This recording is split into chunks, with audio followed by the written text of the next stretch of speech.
Assalomu alaykum, xayrli Ramazonlar. Ro'zalar tutyapman, charchamasdan. Bugun biz mana quyon so'ydik, quyon go'shtimizni yaqindan olib bergin.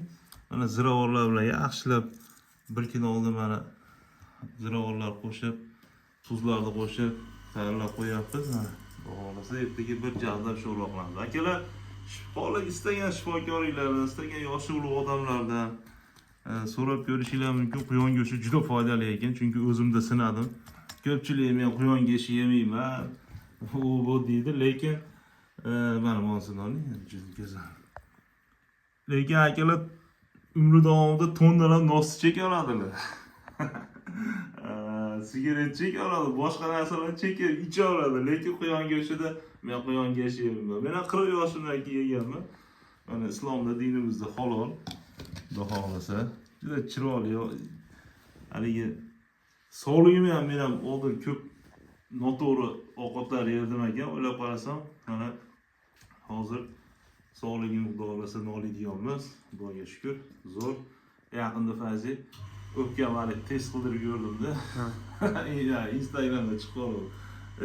Shu 19 yoshlar bolani o'tkazib ekanda, to'g'ri biz men bugun davomida bir tamaki chekmaganman yoki nos chekmaganman, lekin nos chekkan erkaklarni ayollari o'zini o'zi oqlaydi, nosda o'g'il bola chekadi deb, lekin ayollarga rahminglar kelsin akalar, tashinglar shu nos chekkan narsani. Mana qilib foydali go'shtlardan yeyman aka, shuni puliga maza qilib.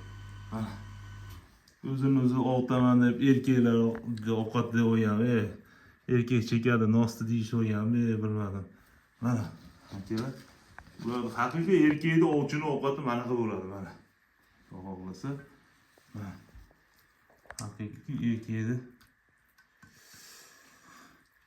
ovchilar bo'ladi, ya'ni kiyik go'shti, quyon go'shti. Xudo xolasa mana kesinglar, iftorlik qilib beramiz. Sho'rvasini ichinglar. Men o'zimda sinab ko'rdim.